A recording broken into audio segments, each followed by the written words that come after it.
হয়, আমাৰ আজি যোৱাকালি আমাৰ ONGC কৰ্তৃপক্ষ আৰু RLCৰ লগত আমাৰ যিখন আলোচনা আমি মটৰ ৱৰ্কাৰ্ছ ইউনিয়ন আৰু ছেল্ফ ডিপেণ্ডেণ্ট ড্ৰাইভাৰ্ছ ইউনিয়ন আৰু লগতে আপোনাৰ কণ্টেক্সুৱেল ৱৰ্কাৰ্ছ ইউনিয়ন আমি আছিলোঁ।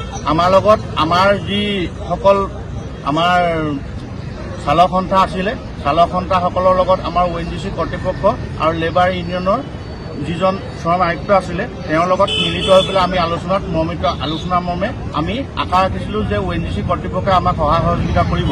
কিন্তু তেওঁলোকে মৌখিক হিচাপে কৈছে যে সহায় সহযোগিতা কৰিম, কিন্তু আমি লিখিত হিচাপে বিচাৰিছিলোঁ। কাৰণ আমি আজি বহু দিনৰ পৰাই ইয়াত ONGC কৰ্তৃপক্ষক আমি সহায় সহযোগিতা কৰি আহিছোঁ। তেওঁলোকৰ ফুল্লি চিকিউৰিটি আমিয়ে লওঁ, আমিয়ে সকলো কথাতে সহায় সহযোগিতা কৰোঁ। আমি সহায় সহযোগিতা কৰি আগবাঢ়ি আহিছিলোঁ।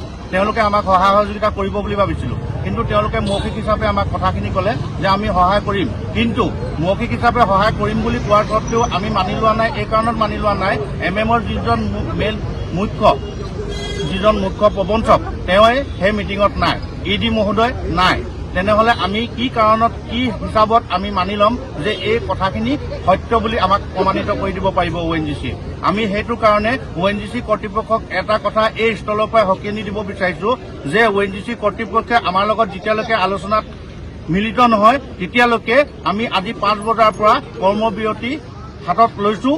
এই অনুষ্ঠান আমাৰ কৰ্মবিৰতি অনুষ্ঠানটো আমাৰ ONGC কৰ্তৃপক্ষই যেতিয়ালৈকে আমাৰ লগত আলোচনা নকৰে তেতিয়ালৈকে আমি অনাগত দিনলৈকে আমি আগবঢ়াই গৈ থাকিম বুলি আপোনালোকৰ মুখৰ আগত প্ৰতিশ্ৰুতি দিলোঁ। আৰু এই সুযোগতে আপোনালোকৰ সাংবাদিক কৰ্মীসকলক আমাৰ তিনিওখন সংগঠনৰ তৰফৰ পৰা আন্তৰিক অভিনন্দন জ্ঞাপন যাচিছোঁ। মানে আমাৰ ONGCয়ে প্ৰায় লঘু যান বাহনৰ যি নিবিদা তেখেতলোকে লটাৰী প্ৰক্ৰিয়া কৰি অলৰেডি আদায় কৰিছে। পুনৰ আমাৰ দাবী এটাই মানে আমাৰ পুনৰ যিখিনি আমাৰ মটৰ ৱৰ্কাৰ্ছৰ ল'ৰা আছে এই ল'ৰাখিনি পুনৰ সংস্থাপন পাব লাগে। এই সংস্থাপনৰ ক্ষেত্ৰত যেতিয়ালৈকে ONGCয়ে আমাক লিখিতভাৱে আমাক যেতিয়ালৈকে নিদিয়ে তেতিয়ালৈকে আমাৰ এই কৰ্মবিৰতিটো বৰ্তমান আমি 48 ঘণ্টা হাতত লৈছোঁ কাৰ্যসূচী। আগন্তুক দিনত যদি 48 ঘণ্টাৰ ভিতৰত যদি আমি ইয়াৰ কোনো ৰিজাল্ট নাপাওঁ তেতিয়াহ'লে এই অব্যাহত থাকিব অনিৰ্দিষ্ট কাললৈকে কৰ্মবিৰতিটো।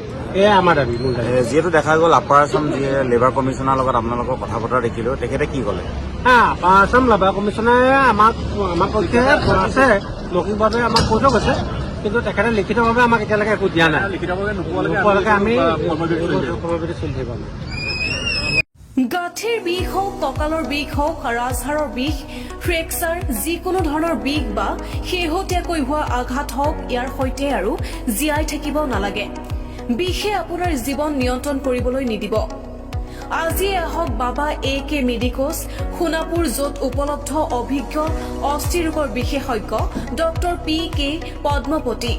যিকোনো ধৰণৰ বিষজনিত আৰু আঘাতজনিত কাৰণত আপোনাৰ বাবে প্ৰতিটো সময়তে উপলব্ধ বাবা AK মেডিকোছ।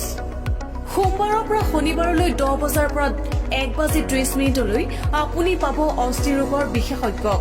ফোন কৰক আৰু বিষমুক্ত কাইলৈৰ দিশত প্ৰথম পদক্ষেপ লওক।